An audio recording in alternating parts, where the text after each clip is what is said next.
Pessoal, atualmente vemos o G7 criticando a invasão russa à Ucrânia. Dentre os países que fazem parte do G7 está a Inglaterra, que durante séculos fez algo semelhante, ou diria até mesmo pior, na Irlanda. Daí a enorme hipocrisia dos ingleses. É aquela história, amigos, do façam o que eu digo, mas não façam o que eu faço. Nesse vídeo, vamos mostrar como um povo soberano teve as suas terras invadidas pela Inglaterra, sendo muitos expulsos para a fixação de colonos ingleses. Vamos ver também como os protestantes, apoiados pela Inglaterra, perseguiram católicos durante centenas de anos, ocasionando verdadeiros massacres, como o que ocorreu no Domingo Sangrento. Vamos ainda estudar o nascimento da resistência irlandesa católica e também, por outro lado, o nascimento de grupos defensores da Inglaterra, grupos protestantes defensores da Inglaterra no seio da Irlanda, o que levou a um dos conflitos mais sangrentos do século XX. Então vamos lá.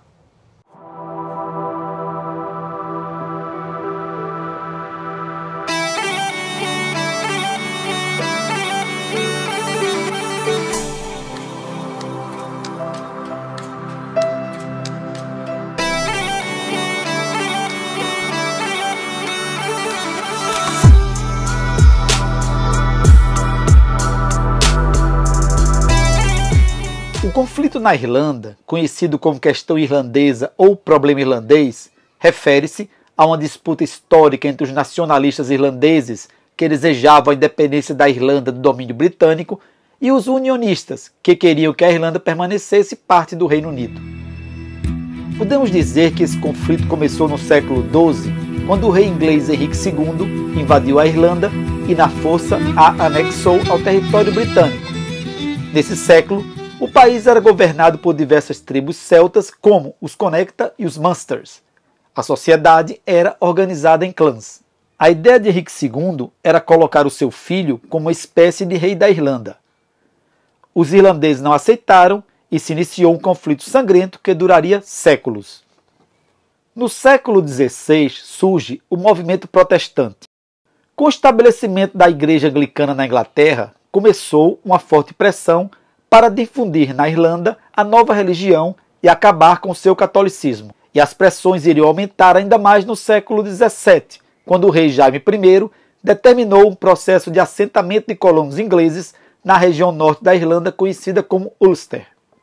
Os irlandeses, donos originários das terras, foram expulsos, o que acabou por iniciar rebeliões dos anos de 1640 a 1650. A repressão inglesa foi violenta. A partir de então, o norte da Irlanda passou a ser habitado por protestantes vindos da Inglaterra, iniciando-se uma perseguição contra os católicos restantes. O domínio anglicano na Irlanda acabou se consolidando com a edição das leis penais que restringiram os direitos religiosos e políticos dos católicos irlandeses, resultando numa discriminação odiosa contra a maioria da população irlandesa que era católica. O objetivo era favorecer a Igreja Protestante da Irlanda.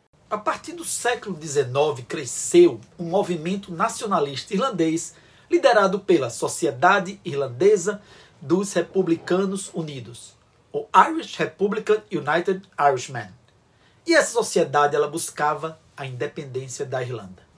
No entanto, essa ideia de independência, obviamente, ela sofreu forte oposição por parte dos protestantes, principalmente por parte daqueles concentrados na província de Ulster, que eles temiam perder os seus laços com o Reino Unido e serem governados por um governo majoritariamente católico. No início do século XX, mais precisamente em 1905, um irlandês chamado Arthur Griffith criou o Sinn Féin, que era um movimento nacionalista. Conseguiu eleger vários representantes irlandeses no parlamento britânico. Com o crescente apoio interno, os integrantes do novo partido resolveram proclamar a independência da Irlanda em 1919. Os conflitos iriam aumentar, e muito. culminando então na Guerra da Independência, que durou de 1919 a 1921. Nesse contexto, surge, em 1920, o IRA, que defendia a luta armada contra os britânicos para conseguir a unificação da Irlanda. Tal ato ensejou forte resistência por parte da coroa britânica. Foram 2 anos de confronto, até que os britânicos cederam um pouco e assinaram o chamado Tratado Anglo-Irlandês, onde se reconhecia a independência da Irlanda. Mas tal independência não contemplava o norte do país, que permaneceria sob o jugo britânico. Como consequência, em 1949 é criada a Irlanda do Norte. Tal divisão não resolveu o problema, principalmente pelo fato dos católicos do Norte passarem a sofrer enorme discriminação por parte dos protestantes. Muitos irlandeses, em que pese a sua independência, não aceitavam essa divisão porque se tratava de uma verdadeira anexação de território por parte de um agressor. Já os protestantes não deixaram por menos e criaram, posteriormente nos anos 60 e 70, grupos terroristas como o Ulster Volunteer Force, a Ulster Defence Association e o Red Hand Command. O banho de sangue na Irlanda iria atingir o seu ápice nos anos 70 e 80. Um dos eventos que mais marcaram a violência na Irlanda foi o chamado Domingo Sangrento, onde crimes foram praticados pelo exército britânico contra pessoas desarmadas.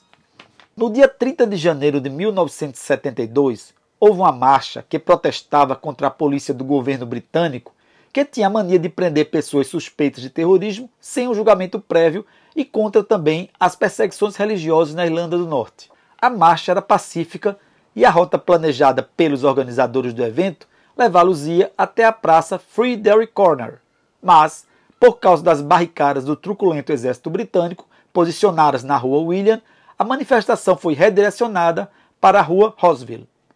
Entretanto, um pequeno grupo de adolescentes resolveu não aceitar as barricadas e continuou marchando pela rua William. Às 16h07, as tropas reagiram de maneira desproporcional contra os jovens. Um rapaz foi logo de cara morto com um tiro. Houve correria e os soldados começaram a atirar contra os manifestantes que fugiam. Durante a fuga, Jack Duddy e o padre Edward Daly também foram baleados pelas costas. As ordens para atirar vieram do major Ted Ewenden, que era o comandante da unidade do exército britânico que abriu fogo contra civis desarmados. No final, 14 civis desarmados eles foram assassinados. 13 ficaram feridos. Civis almejados pelas costas. Dos 14 mortos, 6 eram menores de idade, quase crianças. Tal episódio foi, entretanto, um tiro no pé dos ingleses, porque acabou aumentando ainda mais a simpatia dos irlandeses pelo IRA e o ódio para com o Reino Unido. A embaixada inglesa em Dublin, ela foi depredada, ela foi atacada. O grupo irlandês U2 é autor de uma música de sucesso que descreve esses eventos, e essa música foi lançada em 1983. Há um vídeo no canal específico sobre essa composição. Entre 1968 e 1998, quando da celebração do Tratado de Belfast, foram contabilizadas mais de 3.500 mortes em face do conflito. Há ainda casos mal resolvidos, como o massacre do grupo de rock irlandês Miami Show Band, que teria sido vítima do Ulster Volunteer Forces, mas há indícios da participação de setores do exército inglês. Existe um documentário a respeito no Netflix. A partir de 1990, a violência diminuiu porque o tratado previu um desarmamento entre os grupos que defendiam os católicos e os protestantes. Quando jovem, eu estive na Irlanda em 1988, em plena crise. Eu fiquei perto da fronteira da Irlanda com a Irlanda do Norte e pretendia visitar o país do Norte, mas eu fui fortemente desaconselhado por causa dos altos riscos. Atualmente a situação na Irlanda é complexa, mas em geral é muito mais estável do que durante os anos 60, 70 e 80. Foram muitas décadas de violência na Irlanda do Norte, tendo muitos civis, inclusive crianças, sido vítimas de ataques terroristas, de balas perdidas e de outras formas de violência, inclusive da polícia e do exército britânico.